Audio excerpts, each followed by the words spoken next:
Hey, Auburn Podcast listeners, I want to talk to you for a second about Shady Rays sunglasses.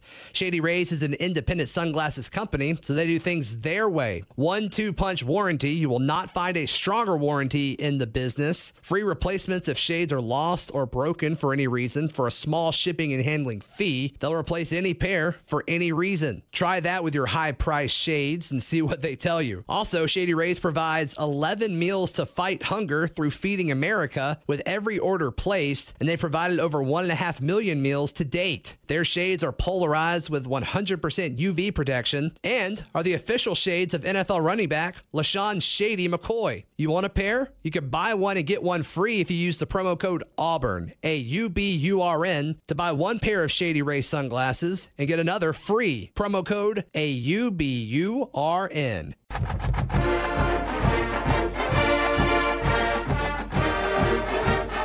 This is the Auburn Podcast, your daily Auburn Tigers podcast, brought to you by Auburn Undercover and ESPN 106.7. Zac Blackerby here with you, and I am joined by Brandon Marcello, who is in his bat cave. Brandon, how are you?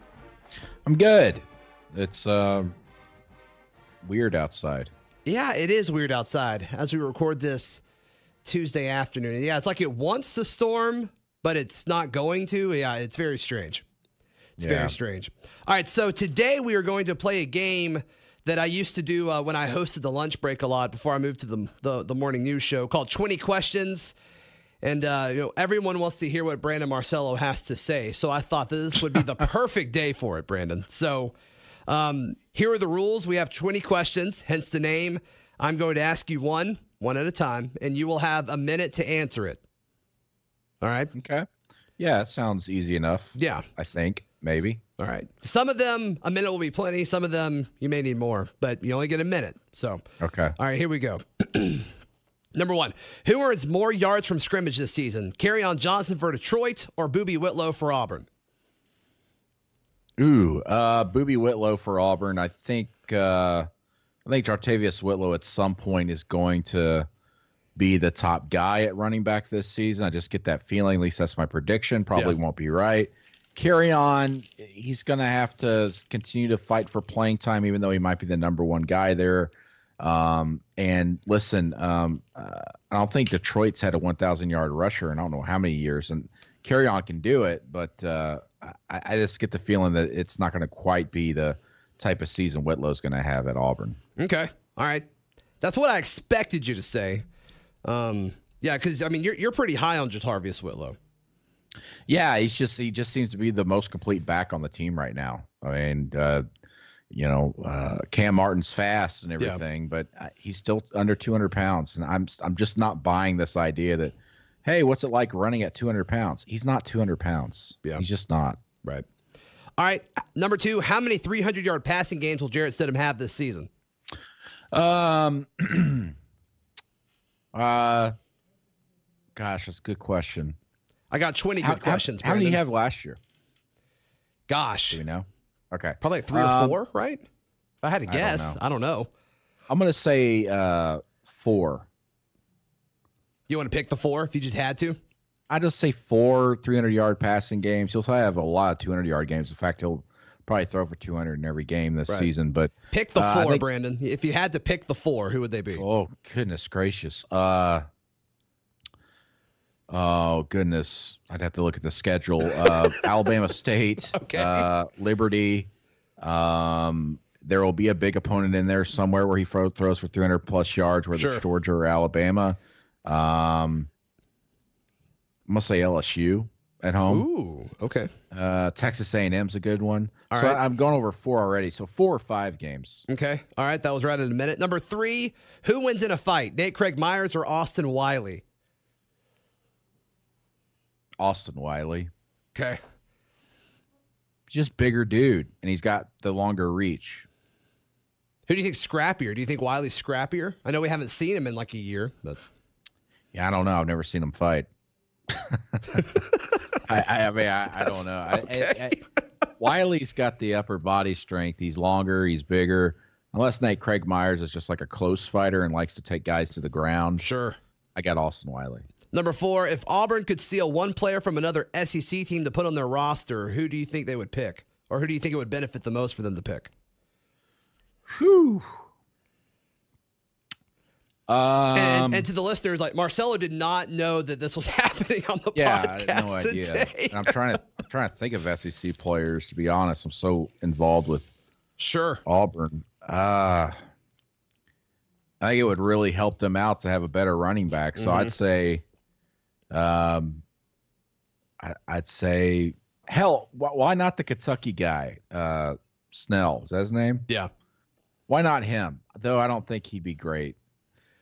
One of the Georgia running backs, as much as Auburn fans would hate to hear that. Sure. No, yeah, just I agree one with of you. them. I think they have so many 5- and 4-star guys. Right. They could be the third guy over there. No, yeah. I think that's a good point. I think running back is definitely the position that would benefit them the most. All right. How many pieces of pizza do you think Dontavius Russell could eat in 10 minutes? 10 minutes? Yeah. We're talking like standard, like delivery pizza slices, thick crust. Dontavius Russell's, I'd say 9 or 10 in 10 minutes. I mean, he can go through some. Yeah. Yeah. I mean, I'm a big guy, and we actually just had pizza last night. And I ate like 4 pieces in 10 minutes. Right. And you were just casually doing it. Yeah. So he could easily get 10. Mm-hmm. Now, is this just him casually eating it? Or no, like this is him like trying to, do something special. You know what I mean? Oh, okay. 15. Yeah. Yeah. I mean, I think he could eat he could easily eat a pizza, right? I wonder how many certainly. Charles Barkley did all the time when he was playing basketball at Auburn, I'm told. So sure. Yeah. All right. Number 6, if you could have lunch with one Auburn coach across all sports, who would it be with? Present coaches, correct? Yeah. Bruce Pearl. I like talking to him. All right. What about at the assistant level? JB Grimes. He's just a lot of fun to talk with, and at media days he wanted to tell me a story they couldn't do on the record that was kind of vulgar, and if you listen to all the recordings of as everybody's been transcribing their assistant coaches from media day, you can hear him laughing his tail off as we're comparing stories and notes about something. So JB Grimes, I'd love to have lunch with him. That's fun. When I asked that, you asked about present. Did you have a past coach in mind? I like to just sit down with Pat Dye. I haven't talked to Pat Dye yet. Okay. Hint. I'm working on it, man. I'm working on it. I don't think he likes me. I don't know why. I don't either. I don't get it. Mine as far as past coaches would be Chiswick. I love Gene Chiswick. He's the man. I mean, I don't know. Everything that guy says is just like so intense. I'd be worn out after. Yeah, sure. All right. Let's see. Which one was that? All right. Number 7. Predict the top 5 finishers in receiving yards for Auburn this season. Holy crud. Oh my gosh. Darius Slayton. Ryan Slayton Davis. Number 1? Yeah, Darius Slayton 1. Okay, cool. These aren't necessarily in order, but Darius Slayton 1. Okay. Ryan Davis, Nate Craig Myers. Gosh. Got to go starting running back, right? I mean, if you think Whitlow's going to be the guy at the end of the year, I mean, he makes the top 5 then, right? Cam Martin. Okay. I think he's going to catch more passes than Whitlow. Okay. Let's throw a wild card in there. Seth Williams. All right. No Schwartz, huh? And you named 5. That was 5. Was that 5? Yeah. All right, great. So no Anthony Schwartz, huh? No. I think he'll be more of a running threat. They'll throw to him a little bit, but I don't think they're gonna. You never know. Yeah. But I just think Seth Williams is a guy that they're gonna pull out in the red zone. All right. Number 8. If the kick 6 never happened, are the expectations for Auburn football different than they are now? Gus Malzahn might be out of work. Yeah. That was actually my original question, but I changed it to this. Well, that's also difficult to say. I think it'd be a coin flip whether he'd be out of work. I think he'd still be there. Yeah, that's the thing. Like if he was there after 2016, 2015, I should say, then he'd probably still be around because they would have beaten Alabama, obviously. Yeah, because like I don't know when he gets fired. Other than that, well, I'd say this: if Kick Six didn't happen, I don't believe that he would have a 7-year contract right now. Sure. I think that definitely helped just as much as him beating Georgia and Alabama this past year and getting that $49 million deal. Yeah. All right, number 8, is Washington a top 10 team if Myles Gaskin would have declared for the draft last season? No. I think that Washington would be top 15, though. Yeah. Jake Browning being back is everything. Their secondary might be the best in the country, and I keep hearing from this coaching staff that this might just be the most complete team they face all season, and that includes Georgia and Alabama.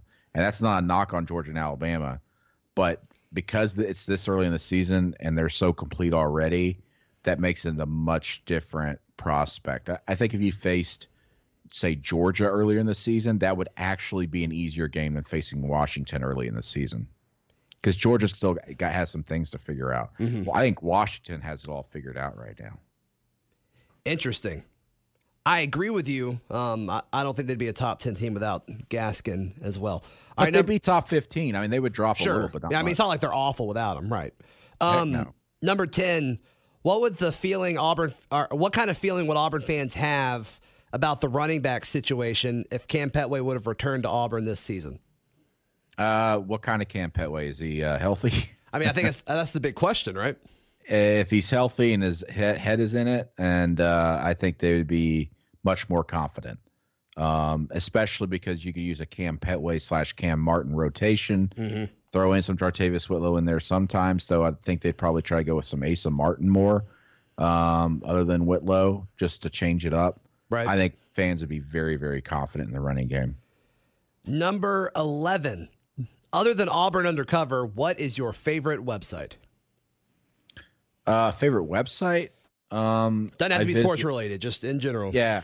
I visit Hollywood Reporter, Deadline, and this website called JoeBlow.com a lot. They're all entertainment websites. Okay. About movies and stuff. That's are you a movie guy? Yeah, I mean, I just like reading about the business of movies and all that stuff, and following around what's going on with comic book movies and all that crap. Okay. I'm not a big sports guy outside of covering Auburn and stuff. The only big sports I'm into is college football. Like the first game this week, I will be watching. I don't care what level it is. I'll watch any football game you put in front of me. But outside that, for me, it's like entertainment news and reading about that stuff, even though I don't go see a lot of movies, which is, I don't know. I'm just weird, I guess. I know maybe I'm not going over a minute. Twitch TV. Yeah, I love Twitch. I'm right there. I'm on Twitch all the time watching Nick Merckx playing Fortnite. Okay. I haven't watched him, but I watch a lot of folks on Twitch. I like the Madden stuff over there. All right. Yeah. Number 11. Number 12. This one's ridiculous. If you could pick one Auburn basketball player to play at quarterback, and they had to play at quarterback all season, who would you pick? Jared Harper. He's already the quarterback now. He's sneaky fast. Okay. He gets by everybody. He's beaten every other point guard in the SEC. I think he'd handle the ball very well and be a good option back there. When I wrote that question, I'm like, the ball and throwing it. Yeah, when I wrote that, I'm like, I don't know who I would say. And for some reason, Jared Harper didn't pop up. But that's a great answer. He's a smaller guy, obviously, but I think he'd work. Sure. Okay, number 13, kind of going back to movies from a second ago. You can only watch one movie for the rest of your life. What is it? Oh, man.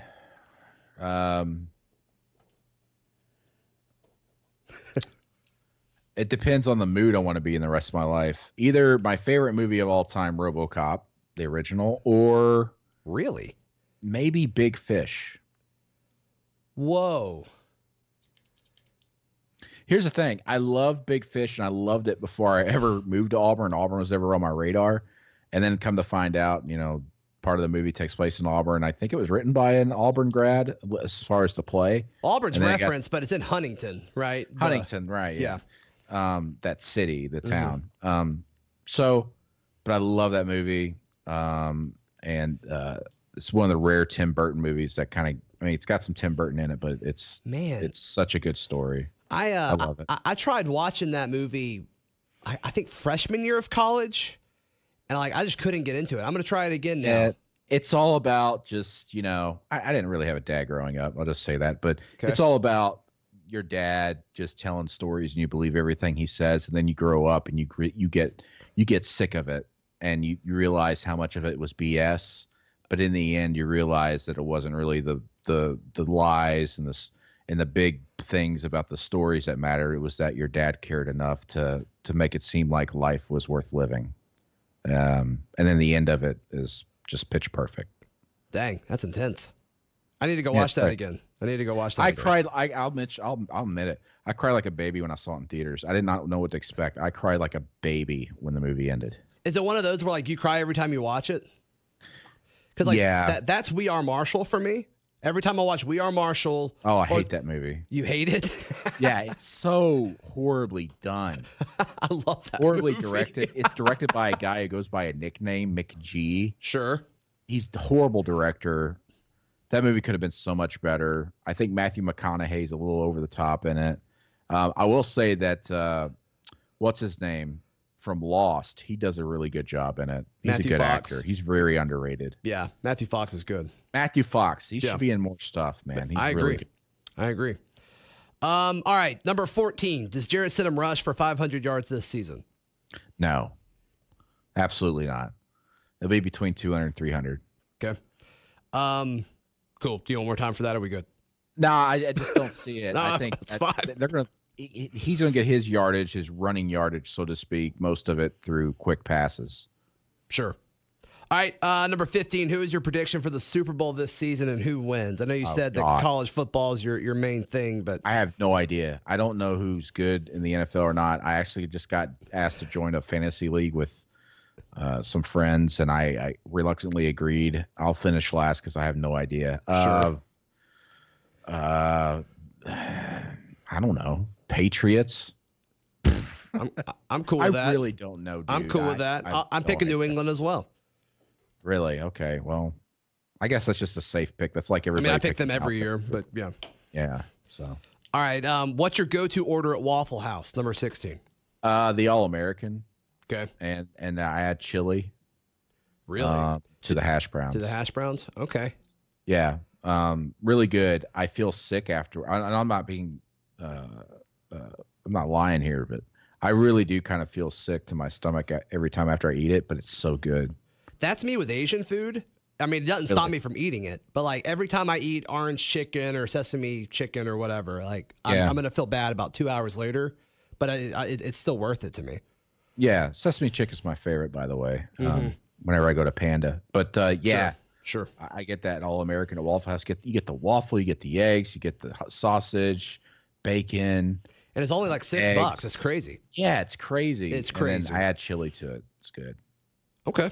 It's like Burt's chili or something, right? Isn't that what it's called? I don't know. It's just, it doesn't make you feel good, but man, does it feel good going down. Sure. All right, number 17. Who is the most underappreciated Auburn player that you've covered during your time covering this team? Underappreciated. You can take that whatever angle you want to. Oh, my goodness. Peyton Barber, maybe. Okay, as far as like him being good, or as far as like locker room presence, or what? A lot of reasons. And I can't really mention them all in one minute, but I'll try here. Very silent guy. He obviously had some things going on with like his dyslexia or whatever he had. Right. He was very silent as a result. He wasn't really confident from that standpoint in social settings, but he made do. He wasn't really looked at upon as a leader. He had to come out of nowhere to be the starting running back. He was a third-team tailback going into that season opener back in 2015. Ended up leading the team in rushing, going over 1,000 yards, and did so pretty quietly. If it wasn't for Peyton Barber being on the team, they get beaten by Jacksonville State. There's no doubt in my mind. Jacksonville State beats Auburn, and Gus Malzahn's fired after that season. Right. Peyton Barber saved Gus Malzahn's job and also saved that season from being an absolute tank.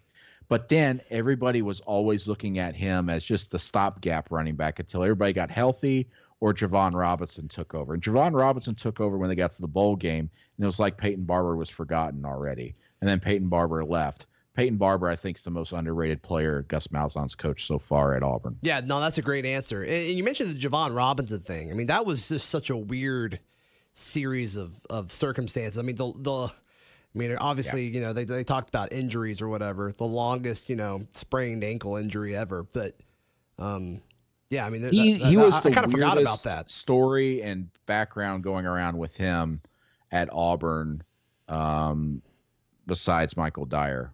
Over the last 10 years. Him and Michael Dyer just head scratchers to me. Weirder than Cam Petway? Oh, yeah, definitely. The Cam Petway saga at Auburn, I think, is fascinating. Well, Petway really did have an injured ankle and everything, and then he had a family to worry about, and then things just kind of fell apart. Javon Robinson, he just kept hurting himself. Yeah. Over and over again. You know, Petway was trying hard, and he ended up hurting himself because he got hurt. Right. Robinson was a little bit different. And then obviously Michael Dyer, that's a completely different situation. Sure. All right, number 18, what's your favorite thing you've ever written? Oh, my goodness. One of two things. Maybe they're both on par, and they're both at Mississippi State. Though, you know what? I'm going to name three things. Okay. I wrote a story about a pitcher at Mississippi State by the name of Luis Poliorina. Little guy. He was like 5'8", was really kind of wasn't a starter. He wasn't really a closer. He's kind of a middle relief guy. But every time he came in and pitched, he was just like phenomenal for some reason, especially when they played in-state teams, Southern Miss and Ole Miss. Just great. And I wrote a story about him, and I found out that he had cancer as a kid, and that's why he was so short. It stunted his growth. Whoa. And he died on a table in a hospital. This kid grew up in South Texas, had some poor health care, and he died. And he swears up and down that he saw a light, that he was being taken away. He survived, got better, met Ken Griffey Jr., part of the Make-A-Wish Foundation. There was a time there where they didn't think he was going to live, and now he was playing college baseball and was like the most beloved player at Mississippi State. I loved writing that story. Great kid. I wrote a story about Dak Prescott before Dak Prescott became Dak Prescott. Right before I left Mississippi State, I knew he was going to be special. People around him knew he was going to be special. Kid from Louisiana, the LSU really passed up. Mississippi State got him. They thought he was going to be like the next Tebow-esque type player. Right. Already had the leadership skills. Wrote a story about him and his mom and the relationship they had. His mom had cancer at the time. She thought she was going to get better. And absolutely tore me up when I found out a couple years after that his mom had died just before a game, actually. Just tore me up. I did a big story on them and their relationship. It was fantastic. She was working at like a gas station to help support the family while she was undergoing cancer treatments. Just incredible family. And then my third one would be where's the kick six ball? When I wrote that story about where's a year after the kick six, where's the kick six ball? And it's still floating out there. It's not on display. It's incredible. That's my favorite story I've written so far. Wait, where is it? Well, when Jay Jacobs was here, it was literally just inside his desk in a drawer. I'm not lying. Do we know where it is now? I don't. And I should have asked Alan Green during Driving Planes. Dang it. Oh. I didn't ask. They better not lose that thing, man. That thing needs to be on display. Why is it not on display? I just don't think people are thinking. Though Jay Jacobs said that when he was leaving Auburn that he was going to give the ball to Kirk Sampson to deal with. And maybe I should just text Kirk and go, "Hey, where's kick six ball?" But I don't know where it's at right now. Because wasn't there some controversy because it's Alabama's football, right? Yeah, there's no real controversy. It's just okay. I wrote the story, and Alabama was like, "Yeah, sure, keep the ball. We don't care. We don't want it." Right. But the student manager who picked up the ball while all everybody was celebrating on the field went home with it and thought about keeping it, and then he realized, oh, maybe I should turn this thing in the next morning, and he did. He could have made lots of money off that. He kept it. How much you think that could have sold for? If he held onto it for like 10, 15 years, There's no telling. I would say six figures. Whoa, you think six figures? Yeah, the longer it goes and waits. I mean, come on, it's the football that was used in the greatest moment play in college football history in my mind. Yeah. Why wouldn't it go for six figures? There would be a collector out there that would spend that type of money, and if there's a big enough Auburn fan out there with that type of money, I think they would do it just to do it. All right, number 19, we got two left. If Auburn could schedule a home-and-home with any team, who would you want them to play? Texas or Notre Dame. Yeah, Texas is mine. Everybody's obsessed with Notre Dame. I don't care. Did you tell Alan Green that during Driving Planes? No, I didn't. Okay. But I mean, they're booked through what, 2029 or 28 now or whatever. Yeah, it's ridiculous. So I mean, they're not going to be scheduling anything for like another year or 2 or 3 years. So, I'd love to see them play Texas. Texas is, I'd love to see them play Texas. The Notre Dame stuff, I know there are a lot of fans about that. I'm not into it. Give me Texas. Okay, and then last one. Predict how the season ends for the Tigers. In a bowl game. I'm giving out my game-by-game predictions, I think, later this week. Okay. So I don't want to reveal we don't want to spoiler record. it then. Yeah. But right. Auburn will be they'll be in the picture. Okay. The picture you want to be in. So they're in a similar situation going into the Georgia game like last year? Most likely.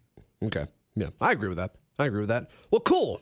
All right. I enjoyed that. I know I kind of put you on the spot several times, but I enjoyed that.